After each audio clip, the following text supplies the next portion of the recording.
नमस्कार दोस्तों, स्वागत है आप सबका एक बार फिर से फिनोटेक यूट्यूब चैनल पर। दोस्तों 13 फरवरी 2025 को यानी कल आरबीआई ने एक नोटिफिकेशन इशू करके new India cooperative bank limited Mumbai के ऊपर रिस्ट्रिक्शंस लगा दिए हैं, पाबंदियां लगा दी हैं, जिसके कारण इस बैंक को अपना बिजनेस क्लोज करना पड़ गया है और बहुत सारे लोगों का पैसा इस बैंक में फंस गया है।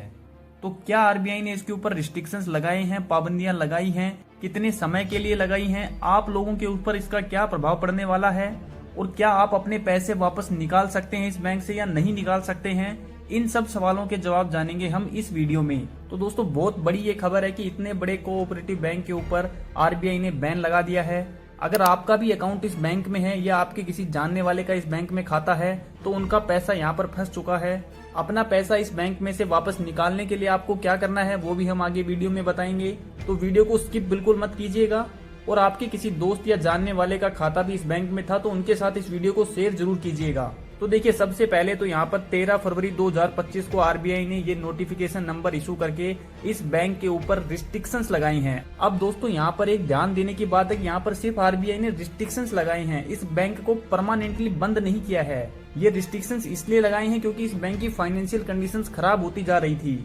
अब ये रिस्ट्रिक्शंस लगने के बाद ये बैंक कोई फ्रेश डिपॉजिट नहीं ले सकता है, कोई नया लोन नहीं दे सकता है, मतलब किसी भी तरह का बैंकिंग कार्य अब ये बैंक नहीं कर पाएगा इन रिस्ट्रिक्शंस के लगने के बाद। नोटिफिकेशन आप अपनी स्क्रीन पर देख सकते हैं और यहाँ पर देखिए नीचे लिखा हुआ है कि considering the bank's present liquidity position the bank has been directed not to allow withdrawal of any amount from saving account और करंट अकाउंट्स और any other account of a depositor. तो जब तक इस बैंक की फाइनेंशियल कंडीशंस इंप्रूव नहीं होती हैं, आप अपना किसी भी प्रकार का पैसा इस बैंक से नहीं निकाल पाएंगे। ये साफ साफ नोटिफिकेशन में लिखा हुआ है। उसके नीचे देखिए दूसरे पॉइंट में लिखा हुआ है कि ये रिस्ट्रिक्शंस क्यों लगाई गई हैं इस बैंक के ऊपर। These directions are necessitated due to supervisory concerns emanating from the recent material developments in the bank and to protect the interest of depositors of the bank। तो देखिए बैंक के अंदर मैनेजमेंट में भी गड़बड़ चल रही है, सुपरवाइजरी कंसर्न्स भी आ रही हैं, तो आपका पैसा यहाँ पर फंस चुका है। पैसा आप निकाल नहीं सकते हैं जब तक ये बैंक दोबारा से नॉर्मली काम नहीं करने लग जाएगा। लेकिन दोस्तों तीसरे पॉइंट में लिखा हुआ है कि अगर आपने 5 लाख रुपए तक का अमाउंट इस बैंक में रखा था तो घबराने की कोई बात नहीं है।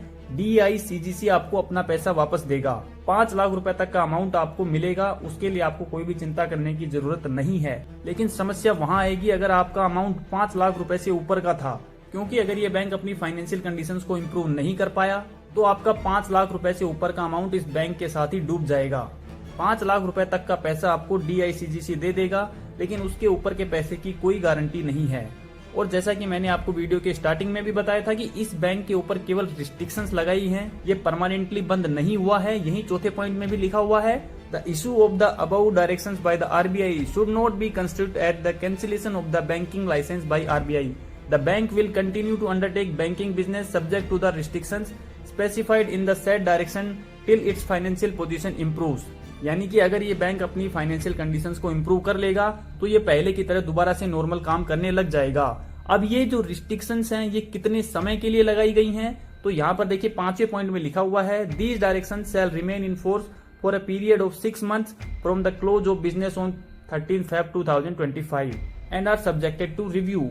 तो 6 महीने के बाद दोबारा से इस बैंक का रिव्यू किया जाएगा। अगर फाइनेंशियल पोजीशन इंप्रूव होती है तो इन रिस्ट्रिक्शंस को लिफ्ट किया जा सकता है और आप अपना पैसा निकाल सकते हैं। लेकिन अगर इम्प्रूवमेंट नहीं हुआ तो ग्राहकों के लिए, इस बैंक के ग्राहकों के लिए समस्याएं बनी रहेंगी, उनका पैसा फंसा रहेगा।